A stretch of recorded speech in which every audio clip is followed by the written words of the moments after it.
ሰላም ጤና ይስጥልኝ የተከበራችሁ የህብረት ስራ ማህበራችን ቤተሰቦች ያዋጭን ዜና ይዘን ቀርበናል። ከዜናው ጋር ሁሉ ሀገራት ተባብራችሁ ቆይታ አደርጋለሁ። ከኛ ጋር ሆኑ። አዋጭ በ2018 በጀት ዓመት የላቀ አፈጻጸም ላበረከቱ ሰራተኞች እውቅና ሰጠ። አዋጭ ሳኮስ ነሐሴ 2 ቀን 2018 ዓ.ም አጠቃላይ የሰራተኞች ስብሰባውን አካሂዷል።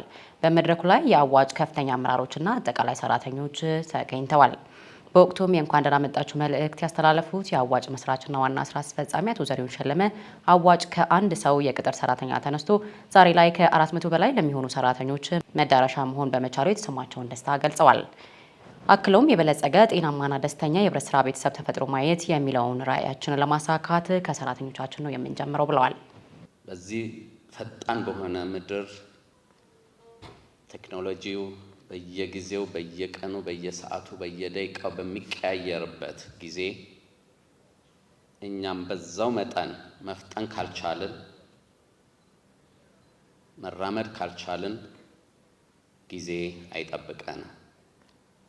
እንደምታዩት ነው። እድሜ ይሮጣል፣ ጊዜው ይሮጣል፣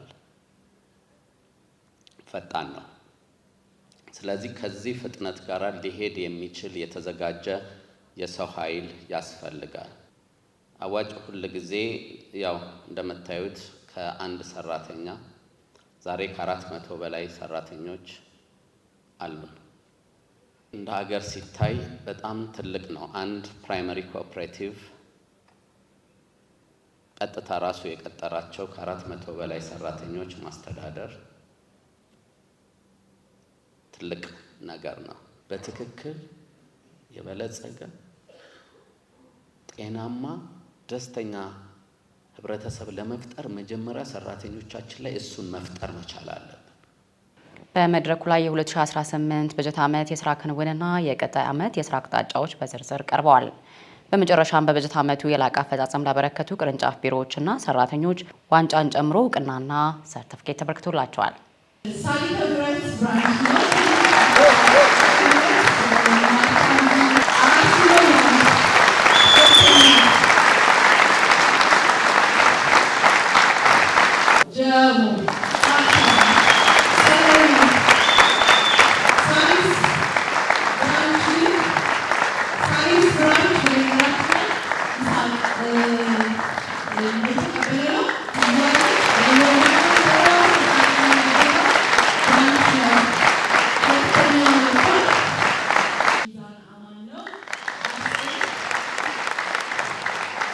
የተከበራችሁ የህብረት ስራ ማህበራችን ቤተሰቦች የዕለት መረጃችን የተከታተላችሁትን ይመስል ነበር። አብራችሁን ስለነበራችሁ እናመሰግናለን። ጤና ይስጥልን።